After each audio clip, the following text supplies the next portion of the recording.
Ce qu'on appelle drogue, ce sont les stupéfiants, et est un stupéfiant une substance inscrite sur la liste des stupéfiants. Ça, c'est la définition officielle.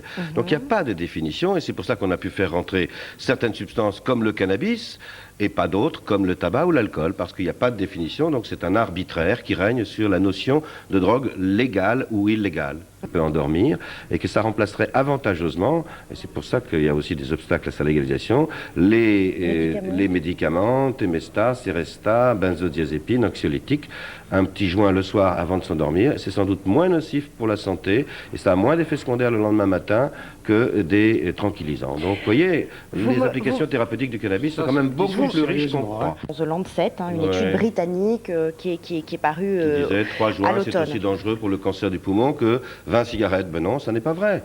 3 joints, c'est déjà beaucoup moins que 20 cigarettes, déjà en quantité, donc déjà on comprend bien. Et ça fait partie de ce que j'appelle le charlatanisme et la diabolisation qui entoure cette substance, où vous avez des soi-disant experts médicaux qui pondent des pseudo-rapports.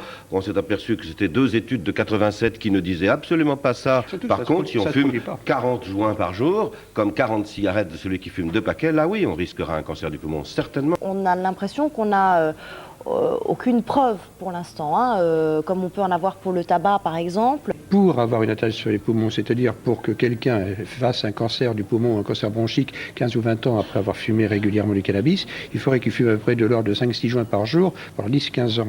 Mais de toute façon, quelqu'un qui fume 5-6 joints par jour n'est plus du tout dans l'usage festif ou occasionnel. Pas plus de 5% de la moins de population. 5% même. Et ceux qui font l'escalade, ça fait quand même plus de 30 ans que je vois des toxicos, j'ai jamais vu un seul cancer du poumon parmi mes patients. Vous fumez au volant, ce que j'ai vu faire, c'est dangereux pour la sécurité routière. 1 nanogramme par litre de cannabis. 1 nanogramme, c'est 1 milliardième de gramme. Et le champion olympique à Nagano était champion olympique avec 17,5 nanogrammes. Autrement dit, on va repérer et stigmatiser au bord des routes des gens qui ont 1 nanogramme alors que le cannabis reste dans les graisses 1 mois et presque 2 mois. J'ai eu des clients, 2 mois après une prise, on trouvait encore du cannabis dans le sang quand ils faisaient des analyses de contrôle. Donc on va punir des gens qui ne sont pas dangereux pour la sécurité routière. Et autant, si on définit un seuil d'ivresse... Vous fumez un joint tout à l'heure, pendant 3 semaines, on retrouvera des traces si on fait une prise de sang. Bon, alors que l'action même qui vous rendait dangereuse sur route, et pour vous ou pour autrui, aura disparu au bout de quelques heures. Qu'il a décidé de mettre le paquet sur le cannabis, dans ce que vous appelez la sarcomania, c'est aussi un climat de charlotomania, je serais tendu, de charlatanomania, parce qu'on continue, par exemple, personne ne sait que le cannabis est un produit dopant. Et que le cannabis permet de voir des sportifs sanctionnés.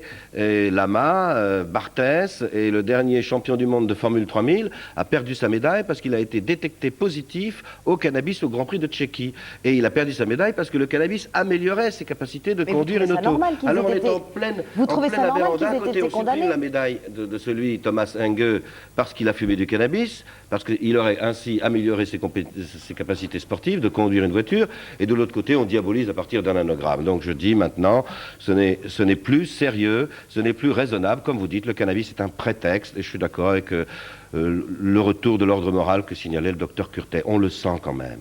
On est dans du charlatanisme. Interdire aux mineurs, en profiter pour interdire la vente de tabac aux mineurs, interdire la vente d'alcool aux mineurs. Moi, ça me choquerait absolument pas qu'on ferme une grande surface si un gosse de 15... Donc c'est une sorte de grande réconciliation entre vous deux. Je suis d'accord avec ce que je viens d'entendre.